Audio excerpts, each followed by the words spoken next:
Just when you thought you've seen it all, here's a look at some of the rarest moments on TCAT. Starting off, what happened to this guy was savage. You see, John Franz came prepared for a long night at the steakhouse, but that doesn't mean he wasn't cautious. Why don't you sit down at the bar for a second? Why don't you come out here? Hey, come out here for a second. Yep, John hesitated to step in, despite the setup making several attempts at getting him inside the house. John refused to budge. Soon, the crew started to prepare for the worst. But before he made a run for it, Chris decided to show up. Why don't you come on in and have a seat real quick? Okay. Take your hands out of your pockets for me. John almost immediately accepted his fate. He knew that his life, as he knew it, was over. As for Chris, he was just getting started. What made you decide to come do this?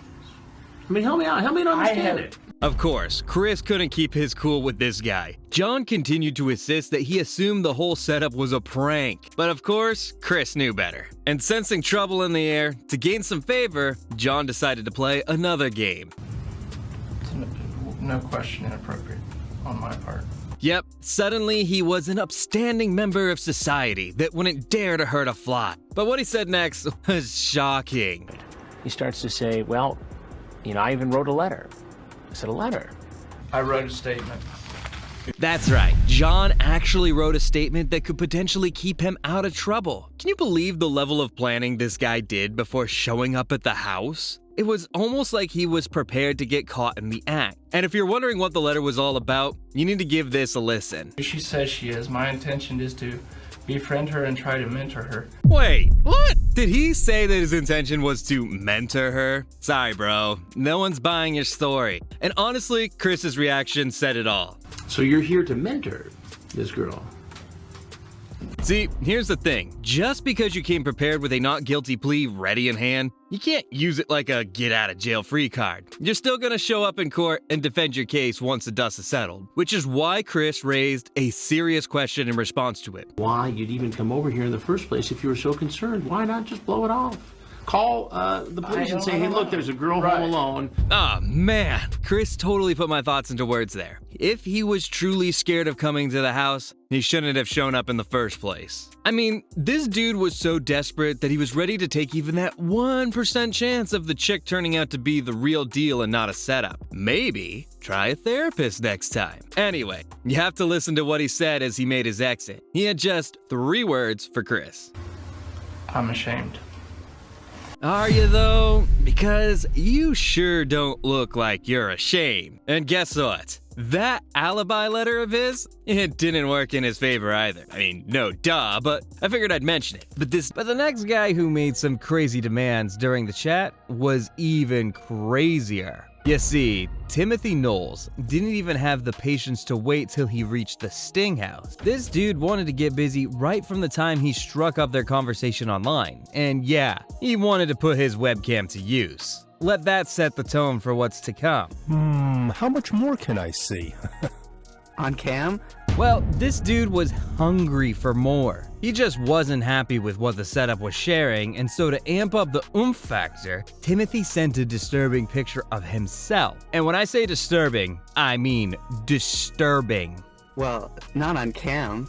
I just want to see it. For me, that's it. Disturbing, sure, but straightforward? Timothy sent that picture in hopes that the setup would return his kindness. Yeah, I can tell you how that's gonna go, but you probably know what to expect already. But for someone who was so brazen about sharing his disgusting ideas, the dude who showed up at the house was rather shy. The prick simply couldn't stop smiling. He looked like someone who was crazy in love. But Chris walked in, and everything took a huge turn. Why did you come here tonight? I was gonna play pool actually with him. Play pool? Yep. With who? Wow. How does someone even come up with an excuse like that right on the spot? It makes you wonder if he's done this kind of thing before. Now, when Chris asked him about the pictures he shared earlier, you have to see Timothy's reaction. Even though he sent a picture of his... What kind of pool game would you use this for? The guy had no idea that joke was on him, and that's when Chris decided to put him in his place. But just look at the audacity of this guy. Despite being in the hot seat, he just kept smiling as if he had done nothing wrong. And then he decided to drop a bombshell. So you know what's going on here. Right. How many times have you seen the program? A bunch. Timothy here knew about the show, and yet here he was at the house, up to no good at all. When he revealed his true identity, Timothy had the calmest reaction I've ever seen. Well, that's probably because he knew what was waiting for him outside.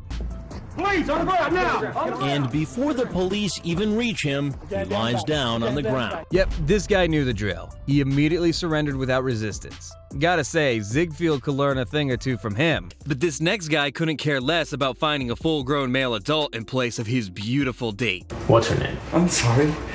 Oh, you caught me off guard. Frankly, most guys who show up at the Sting House are pretty taken back when they find Chris waiting for him. But this guy? He was something else. Christopher Urban continued to wash his hands like Chris didn't even exist. Well, I'm not sure if he was trying to use it as an opportunity to cook up his next plan or whether he truly didn't care. You have to agree, there was something off about his behavior. And don't even get me started on his laundry list of excuses, like this one right here. Then why did you come here, Cliff? I came here to tell her that, actually. To tell her that she was Tell you the waking truth. up. Like, seriously, dude thought Chris would buy into this outright lie. Apparently, he drove all the way to the house just to tell the setup that she was way too young for him. Seems like a conversation you could have easily had over the phone, or an email, or a message in the chat room, maybe even a letter if you wanted to go old school. But nope, Christian wanted to deliver his precious message in person. But obviously, Chris didn't buy it.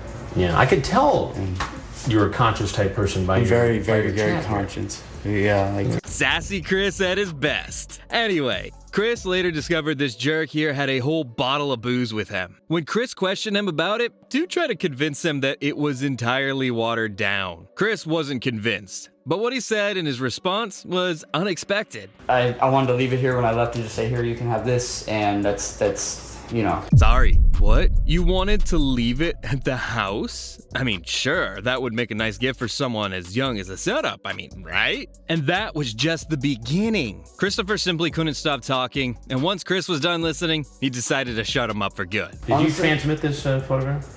Oh my. And when that didn't work, Chris decided to try another approach. Now, I was worried, like... So now you like, go on and do this. I'm sorry. You know, Despite all that, this jerk simply didn't want to own up. Honestly, what else would you expect from someone who was already on probation, huh? Yep, Christopher wasn't new to the world of high crimes and misdemeanors, and this time he knew he had dug himself a bigger hole than ever. And well, he wasn't wrong. put your hands behind your back. Please don't do this, please. Because I really wasn't going to do this. But this next guy took manipulation to a whole new level. And here's the surprise. A surprise?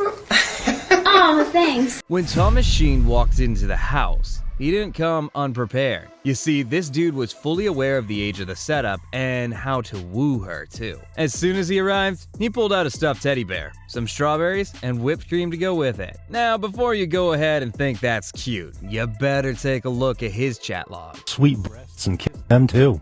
Oh, really? Yeah, I'd get undressed too. But Thomas was being careful. I was thinking, like, you know, today we should definitely, like, kind of get to know each other a little bit more, and then... Oh, this dude was in no hurry. He wanted to take things one step at a time, and even suggest getting to know each other before taking a deeper dive. Well, I'm not entirely sure what exactly he meant by getting to know, but Chris decided to stop the party. And this dude's reaction was pretty confusing. And whipped cream and chocolates and stuffed animals. Oh, you got it all going on, don't you? And there was more. He says he's a court administrator for the state of New Jersey. Yep, turns out he was a court administrator, and this is what he did in his free time. When Chris started asking him questions about why he was here, you won't believe his response. I'm a very lonely guy. A lonely guy. Yeah, I'm sorry. There's no people your age. So, just because he was lonely, he thought it was okay to talk to someone who could easily be around his daughter's age. What's more, when Chris asked him if there was nobody he could find of his age, he nodded his head in agreement. Dude, just take a look around. It's obvious this dude had his preferences, and those preferences were really twisted, period. And just when you thought he'd give himself up, he tried to play the Asian card. They think, like, an Asian guy's just gonna be, like, a nerd or a geek. And Yeah, he tried to pull race into the picture. Maybe have a piece of strawberry in my mouth, and then she And have her do what? bite off of it or Bite something. off of it. Right. So you're going to kind of make out using the strawberries as the whipped cream. I mean, you have to agree. This guy had some crazy reactions to Chris. Got along, and you ate the strawberries and sprayed whipped cream on each other. Well, at least he didn't put up a fight when it was time to take him in. As he leaves the house and goes out the front door, police are waiting. At this point, his disappointment was written all over his face. But that doesn't even come close to what happened to the next guy. Come on in. This is 24-year-old Raimundo Anguiano. He thinks he's here to see a 14-year-old girl named Diane. Now, the guy walking up the driveway is Raimundo Anguiano, and this dude was truly a walking red flag. All it took was a few hours of chatting, and you won't believe what Raimundo asked. He shows the girl a picture of his penis. Raimundo wanted to get busy, and fast. When he arrived at the Sting house, Raimundo went straight for the setup. But of course, he was interrupted by a tall, well-dressed gentleman. How you doing? Why don't you have a seat right over there? The prick's life had just come to a crashing halt, and he knew it. The dude was so shaken up that he couldn't even come up with a proper explanation. With no other escape route in sight, this dude decided to do something that's pretty rare to see on the show. Yes, sir. You did. Yeah, I'm not gonna deny that. Right. Now you know that's against the law, right? Yeah, one of the few guys who decided to own up outright, but that doesn't mean he wasn't stupid. And just when you thought he was done, he started to contradict himself. Just if, just only if I'm really serious about talking to somebody or something, but I mean, come on. That was a ridiculous excuse. This dude clearly had no idea about the consequences of this interaction. Because when Chris asked him about what would have happened if he wasn't here, you won't believe what he said. what was gonna happen was gonna happen. If nothing was gonna happen, then hey. Yeah, he actually said, whatever has to happen will happen. It's crazy how casual he was about the whole confrontation. Even I though- would still have second thoughts. Second thoughts. Yes, sir. And guess what? Raimundo followed the show. And when Chris asked if it ever crossed Raimundo's mind if he thought he would ever be on the show someday, his response was unbelievable. It was, and that kind of crossed my mind Yeah, for a kinda minute. crossed your mind. For a minute. You Yeah. know? Anyway, it was time to put an end to this messed up confrontation. Get on the ground. Get on the ground. Now, on your face. On your face. Well, thankfully, he accepted his fate, unlike this next guy who had some crazy expectations from the setup. Now, you've seen these dudes demand a lot of, but this has to be one of the weirdest ones. The decoy if she wears boots. The girl responds, I wish I had some tall ones. That's right, Gerald White had some crazy fancy for boots. He expected the setup to have them on, even when they got busy with each other. And guess what? He was even generous enough to buy her a new pair of boots if she didn't have any already. I mean, wow. How twisted was this guy really? Yep, this dude was really into boots. Gotta say, that's a first for me. You see, this guy was quite exceptional. Come on in, Nancy. Sweet. Good. But just as he walked into the Sting house, Chris decided to pay him a visit. So you have a little shopping day planned this afternoon?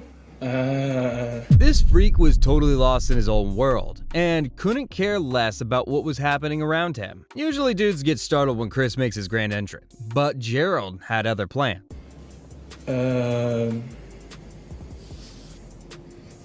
Like, what was this guy on? I mean, how can someone be so calm given the situation he was in? To me, this couldn't have been the dude's first time doing something like this. He was practically used to it. And that explains why he was such a natural liar. I have no idea. You have no idea. No, sir. We never discussed. You never discussed it. Yeah, he had a major memory lapse out of nowhere. Like, suddenly he couldn't remember anything else apart from taking his car out for a drive. But don't worry, Chris was here to refresh his memory. The dude couldn't even make proper eye contact with Chris, and yet somehow he thought he had it to him to take the setup out shopping. No plan whatsoever. No plan whatsoever. Just coming to talk and everything. Anyway, it looks like he's got to put his little shopping spree on hold for now, because look what happened next. Get on the ground now. Yep, he decided to start crying out like he was the victim here. And by the looks of it, he was probably gonna continue all the way to jail. Yeah, him and his boots can rot in prison for all I care. But if you thought Gerald's love for boots was crazy, this grandpa coming up next is gonna make you consider that all but ordinary. But before that, why don't you take a moment and hit this tab right here to become a member of the channel. From custom emojis to crazy behind the scenes moments, there's a lot in store for you. What's more, my channel's Discord server is the place to be to keep in touch with the discussion going on. And guess what? It's totally free. And if you're someone who's just looking for something extra, I got an exclusive server just for you. Oh man, talk about a bad grandpa. When he should have ideally been spending time with his family and grandkids, this dude was busy digging his own grave. But hey, this geezer right here had the experience in his field, because right from the start, he was extremely cautious. So on the day of the meeting, Grams got all dressed up in his best outfit, looking all macho and all, and drove his huge truck over to the Sting house. Yeah, most weirdos don't even want to be seen entering the house. Meanwhile, this dude here pulled up his huge truck into the driveway like he didn't give a care in the world about anything. He might as well have put up a neon flashing sign on the side of his rig and said, "Here I am." Now, for someone with so much confidence, when Chris walked into the scene, Joseph's reaction was quite surprising. I'll take it around, see certain places, talk to her. Like where?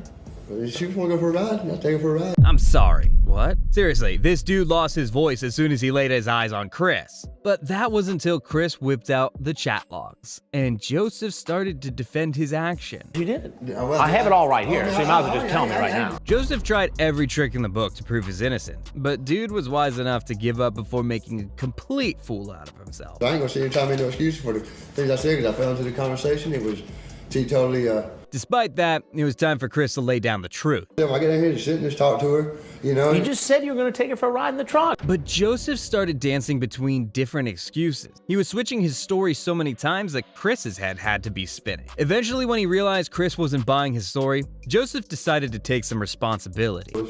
It was foolish. It was the wrong thing to do, and it won't happen again. Anyway, Chris decided it was time to reveal the truth, and this prompted Joseph to further make clarifications about his presence there. He was desperately trying to sell his story that he wasn't here for anything. Unfortunately for him, being there at all was practically an admission of guilt, and nobody was going to stop the inevitable. On the ground, now! All the way down, all the way down. Yes, sir. But wait, you have to see this next guy's reaction to Chris. It's nothing short of insane.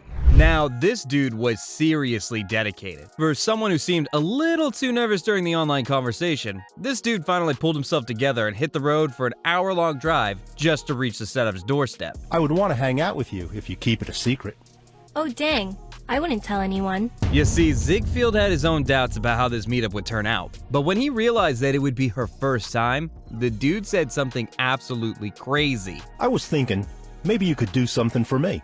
Maybe. Like what? Well, and that was just the beginning. The dude started putting all of his fantasies on display, one of which including doing some nasty stuff in his car. Yeah, he was definitely up to no good. Cut to when he showed up at the Sting house. The dude made himself comfortable and started munching on the brownies like he owned the place. Except, there was one problem.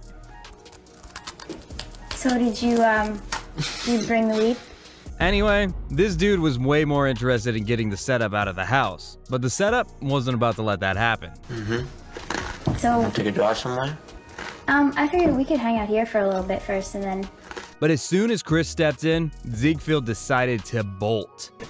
As the decoy walks away, I walk in. It seemed like you had a little trouble. Why don't you have a seat right there? Sure. I mean, he didn't even look back. He just got up and left immediately. But sadly for him, he barely made it out the door. Now this dude was in no mood to surrender and tried his best to resist arrest. But you know how that usually ends, right? The cops never take kindly to resisting arrest. And when the jerk realized this, he decided to bust out another trick. Listen, relax. Alright, that's about enough out of you, bro. Anyway, moving on. We've seen all sorts of guys showing up at the Sting house, but this guy? Yeah, he was up to no good at all. He's an emergency room doctor. Dr. Jeffrey Beck. That's right. So this dude right here is Dr. Jeffrey Beck, and this emergency room doctor was sadly making an emergency happen, rather than helping stop one. And trust me when I say this dude was in a real rush to get things done. However, before things took a turn for the worse, Chris decided to take matters into his own hands. He only came here because he felt badly for the teen who was left home alone. But guess what? This doctor here was a pretty good storyteller. Yeah, he made that up right there on the spot. I mean, the poor thing couldn't bear to see the setup alone at home and rushed to her aid. Wow, didn't know they were still doing house calls back in the 2000s. But wait, why am I not getting the same vibe from his chats? This prick was into some crazy stuff and he never shied away from talking about it. I want to cuddle you and make you feel safe and loved. Well, I guess he was there to take care of the setup in his own crazy way. And despite pointing out all the evidence against him, the doc wouldn't take any responsibility for it. What's really going on here? What's really going on was I came over to take him out. Ah, man, he was literally lying through his teeth and somehow thought his story made sense to Chris. Either way, he got lucky because this sting happened to come from the time before the cops were involved with the show. But this next guy here wasn't so lucky. This dude you're looking at was dying to be the setup's first. You see, Gregory Stewart drove for almost an hour to chase after his messed up fantasy. And if that wasn't enough, the way he worded everything was even more twisted. I mean, rub our bodies together and feel how excited each other are. Who even talks like that? Anyway, the dude sure lacked a hell of a lot of stamina because when he showed up at the beach, he could barely run for 5 seconds before stopping to catch his breath. Dude was massively overselling himself, huh? And guess what? This dude happened to be a credit card consultant. And why is this suddenly so important? Because Chris used it to his advantage. Closer to his own age. What kind of consulting is going on today?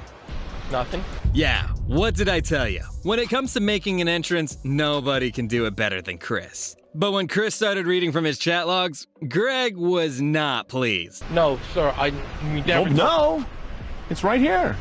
And eventually, when he'd run out of all options, he pulled one last pathetic move. Yeah, no kidding. This dude actually thought he could beg his way out of trouble. And even before Chris could react, he ended up saying something that pissed the hell out of him. Please, if you let me go, I swear you can have the pizza, whatever I brought down. Oh, you're going to give me the pizza? No.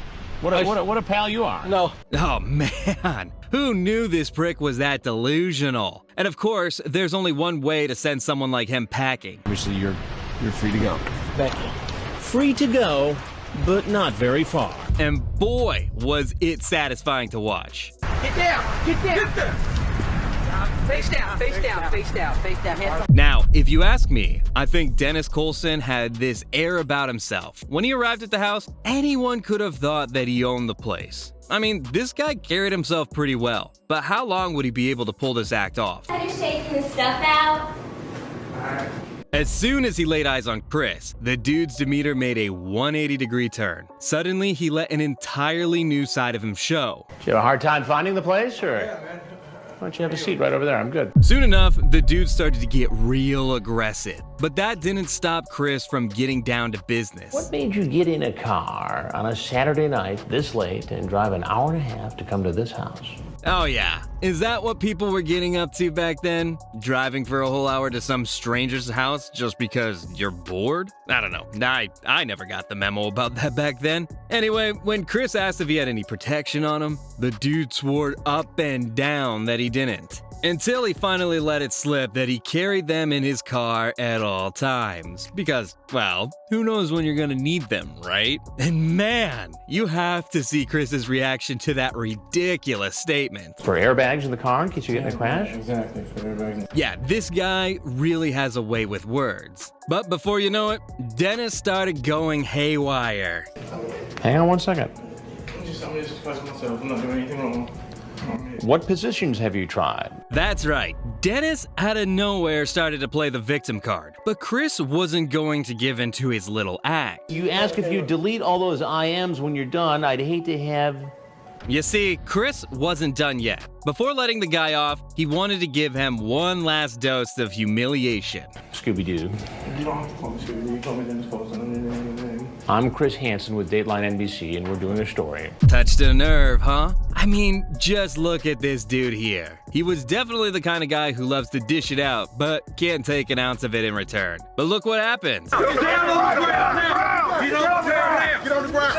Put your hand behind your back. Yeah, as if that was gonna make any difference. But if you think Dennis bawling his eyes out was crazy, then wait till you see what this next guy was up to. Now, I'm not sure if you remember anyone else who has to go through this, but John Raven was one of the first guys who had to be searched before he got the green light to enter the house. Well, that's just how dangerous he was. And the things someone as deranged as him could pull off were endless. But you could tell from his eyes that the dude didn't like the idea. Seriously, lift up your shirt. Turn around. Or maybe he thought it was funny. But guess what? The crew had a good reason to search him. John had earlier claimed that he carried everywhere he went, and I don't even have to tell you how things can go sideways with something like that in the picture. Either way, the setup's attempt to search him turned out to be successful, and John finally made his grand entry into the house. So, Lieutenant. What's up? What are we investigating tonight? Nothing much. What's your plan here? Oh man, that's gotta be the pinnacle of Chris's savageness. And at that very moment, John realized that he was done. Honestly, the dude looked more disappointed than worried about the consequences. Can you believe that he actually drove for 5.5 hours just to meet someone he chatted for with a little over 3 hours? If only he channeled this level of dedication into something more productive, he'd probably be in a better place. As for now, when Chris asked him what he was up to, the dude barely had anything to say. No, sir. But you gotta know. You're the one who did the driving.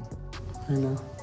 The only plausible answer he could come up with was that he felt lonely and was only looking for good company to spend some quality time with. Now, this dude wasn't as dumb as you think. Turns out, he was a cop. But that doesn't mean he got away. In the end, after Chris had his fill of roasting him, it was time for the police department to take over. Taser gun.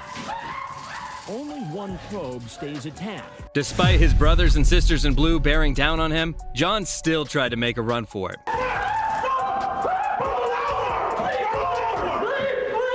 Well, not cool, man. He should have ideally been the man putting the weirdos behind bars, and here he was, being hoisted away for pulling the very same thing. It makes me wonder, how do these guys come up with such ideas on the fly? But I guess I'm gonna have to keep wondering, considering what this next guy had to offer in exchange for a frisky evening. Yeah, I'm talking about Jeremy Todd West, who hatched a plan to meet the setup who was pretending to be someone who wasn't exactly his age. Now, we've all seen some really funky screen names before, but this guy's was just completely, brutally honest. He called himself Bandit 8077, and believe me, his filthy intentions were just as bad. Calling himself Bandit 8077, he starts chatting online with a decoy. Now, I'm not sure how many people he targeted before, but once he started chatting with the setup, he didn't waste any time in getting to the point. Tells her, I would most likely want you to be my future wife. What's more is that this guy was so hell-bent on getting things straight that in just about 20 minutes, he was ready to show up in person. Now, this wasn't a casual meet cute over a couple of drinks or games. This meeting was meant to serve a much more disgusting purpose. Only 2 days later, Jeremy came out with his real objective. Yep, with zero inhibitions whatsoever, he made what he wanted crystal clear. But obviously, the setup didn't give in so easily. She tried to get him to talk more by saying that she didn't even know him. But our man here had an answer already for that. Instead of addressing her concerns, he decided to double down. He actually asked her if she wanted to do it right there at the house or go somewhere else and do it. Yeah, no filter whatsoever. And it was so straightforward that it almost sounded rehearsed. Maybe he said it before, like a lot. But once he felt the hesitation in the setup's replies, he tried to swing a curveball nobody saw coming. Just 2 days before he met the chick, he got real paranoid. But one thing that keeps running through my mind is if I get caught, I seen this Dateline thing where they are busting guys with cops trying to have sex with young kids. He even shared the anxiety with the setup and spoke about how he watched a Dateline thing where they busted guys who were trying to use youngsters. Where have I heard something like that before? But did it deter him in any way? Absolutely not. He was more than happy to accept the setup's invitation for what would have been a fun night. And once inside, Jeremy got comfortable pretty fast. But things got disturbing real quick. Yeah, dude just couldn't keep it in his pants any longer. But guess who decided to step in just in time? Why don't you sit down before you give any hugs here, and we're gonna have a little chat. Well, nobody can escape the way Chris pins you down with his glaring eyes. When Chris asked Jeremy what was going on, he replied that he had come over to hang out with the setup and be friends. But according to the chat logs, the actual plan was to take the chick out for a little shopping spree. But not for candy or chocolate, but to buy some underwear. Yeah. But that wasn't the end of it. We would be kissing in my hands and caress your sexy body. I made a mistake. He went into further detail and expressed his wish to caress her desirable body. Trust me, this can't get any more disturbing. But guess what? Jeremy was aware that he'd walked himself into a trap and he already knew that he was in trouble. Once the cameras closed in on him, Jerry made a silent exit towards the door. Sheriff's office, come on down, straight down, hands up. Get on your face right now, hands out.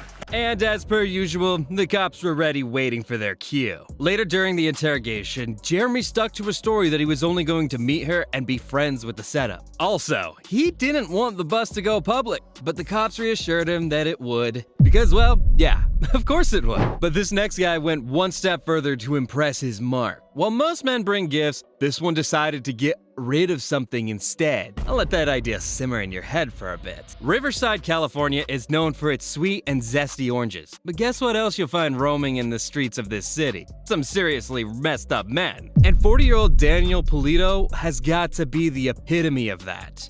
I gotta finish brushing my teeth, okay? Okay. Just wait at the counter for a second. Okay. Thanks.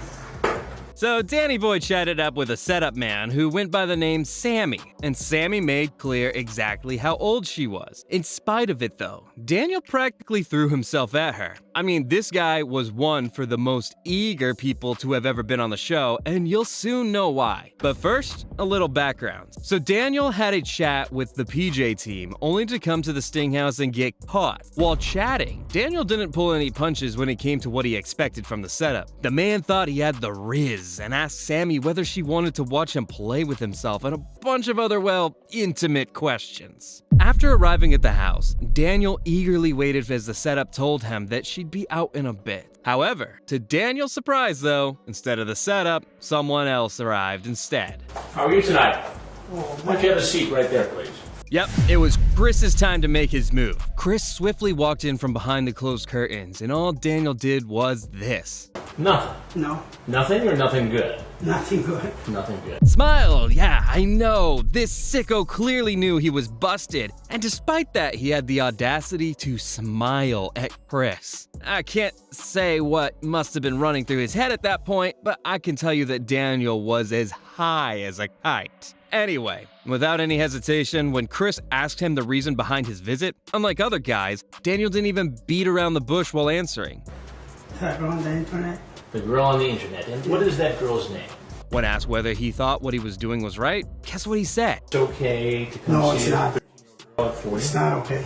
Well, I guess there's nothing we can do about this guy, is there? Despite being caught red-handed, he still had the audacity to say that none of it was right. So what the hell was he doing there in the first place? Obviously, it's clear that he was just trying to buy time while he cooked up an escape plan inside that dirty head of his. But when Chris kept pressing him to answer, Daniel pulled himself together just enough to cook up a really wild story. But I was gonna tell her that there's a lot of people do that stuff like that. I wasn't gonna do anything to her. Daniel first told Chris that he hadn't planned to do anything vile that day, but instead he came there only to lecture the naive and young woman on the dangers of the internet. But wait, the story doesn't end there. He then added something even more obscene. Yup, he said that a similar incident had occurred to one of his young cousins. Apparently, one of his cousins was violated by a man that she met on the internet, and Daniel was only there to prevent something like that from happening with Sammy. Now, at this point, I'm not entirely sure if this incident did happen. If it did, then Daniel should have learned something good from it, like he claimed he did. But instead, he decided to go down the same path. But Chris wasn't done listening. He then asked about this cousin's whereabouts, and this is when Daniel said something even crazier. She's dead. She's dead? Yes. He then went on about how it impacted him and what exactly had happened to that cousin of his. But what amazes me is that despite how brutal the story he narrated was, Daniel continued to stick up to his side of the story of being there to help the setup. I mean, this guy sure had some nerve to lie to Chris's face like that. Later, when Chris brought up the issue of him sending inappropriate pictures to the young girl, his answer was shocking. Since when did people start sending nasty pictures to teach people about online safety, huh? Doesn't make sense at all. Chris then monologued the entire transcript of the chats between Daniel and the setup, and well, that was something the demented guy wasn't exactly expecting, because from that moment on, Daniel was at a loss for words. Will it be okay if I go see you? The neighbors won't say anything to your mom. When put on the spot, he finally blurted out saying that he had made a stupid mistake. But this mistake cost him 6 months in jail. I think it's safe to say it was a little bit more than stupid. Anyway, Daniel was definitely a pain. But this guy takes that concept to a whole new level. But before I go into more of what he did, why don't you share your support to my channel by dropping a like, subscribing, and turning on my post notification? Every little bit really helps the channel grow. With that out of the way, let's check what this 20-year-old is up to. So this dude here, Rob Klein, went by the screen name rklein05. A bit basic, but I'll take it. Now, I understand most of these guys have pretty revolting things to tell their victim, but this guy's chat was especially graphic. And what's more, Rob was an Army reservist, but it looks like he had left all of his discipline behind when he contacted the setup asking for some pretty inappropriate and intimate favors. He also shared his fantasies with the setup. Unfortunately for her sake and my sanity, he made sure to do so in excruciating detail.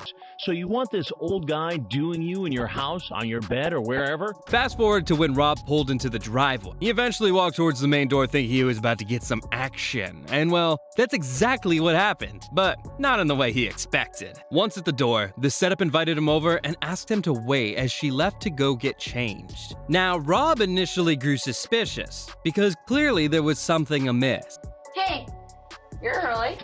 I'm gonna go and get ready. As soon as he entered the house, he couldn't see the setup, and yet he calmed down after she called out to him, saying that she'd be upstairs in the first bedroom. Wow, it looks like his ride was ready for him, and this made Rob flash a huge smile across his face. He then proceeded to walk towards the bar and wait for her to come back, but unfortunately for him, she wouldn't be coming back. All right, let's have a seat right there. As I start to question him, he seems to get flustered. As soon as he entered, Chris started bombarding Rob with questions. Rob looked beyond flustered. But wait, wasn't this the same guy who was so boldly chatting with the setup before? Well, he certainly didn't seem like a shrinking violet when he shared his desires with the setup back then. I mean... So would you like to watch a movie with me with your hand down my pants? Or just no pants? We could just be naked all day. What a ridiculous thing to say. But again, what's wrong with making new friends, right? This is always the first mistake these guys resort to when getting caught off guard. But thankfully, Chris immediately called him out for trying to exploit someone like the setup in the name of friendship. But to add more credibility to his lies, Rob then thought long and hard about it and finally came to a decision. Apparently, he didn't want to do anything with her at all. And for some strange reason, Chris just couldn't believe it. And you decided that even after all this and all the explicit chat, you're not going to have sex with this girl. Right. Well, of course that was a lie. But there was no reason for Chris to trust him anyway. And I think Rob understood that loud and clear. In fact, this guy didn't waste a second convincing Chris he was innocent, because he knew no matter what he did, it wasn't going to end well for him. When Rob got up to leave the house, he shook hands with Chris as if it was some kind of business meeting, but he had no idea what was waiting for him outside. Sheriff's office, put your hands up in the air now. So what will these men have to say once they've been read their rights? Once arrested, the cops transported him to HQ for further interrogation. During the interrogation, one of the officers had asked if he would find any, well, topical inappropriate content on his computer. And as you'd expect, Rob's answer wasn't exactly honest. As far as I know, no, but as far as he knows. But as soon as he said that, Rob realized that he probably shouldn't be lying to the cops. He immediately corrected himself and said there was a picture in his system, but it got deleted the previous night. But Rob didn't stop with that. He then put all the blame on his brother and said he was the one responsible for saving the picture. This guy so readily threw his sibling under the bus. And I'm not saying the brother is innocent either, but this is one way to get pulled into an interrogation when in reality, you have nothing to do with it. In a matter of minutes, Rob had managed to contradict himself twice, and the investigator wasn't happy about it. Let's cut to the crap. But what was even stupider was the excuse that Rob used to tell Chris why he was present at the house. I was actually just going to stop by here to let her know that I wasn't going to be here because I have to go meet with other people. Wait a minute. To sum it all up, according to Rob, he went through all the trouble for nothing. Yeah, some guys just don't get it. But this next guy was already a convicted felon. So what could be worse, right? Well, on a peaceful Saturday afternoon, there was this guy coming over to be a good Samaritan. And that's what 22-year-old Matthew Cogburn expected everyone to believe.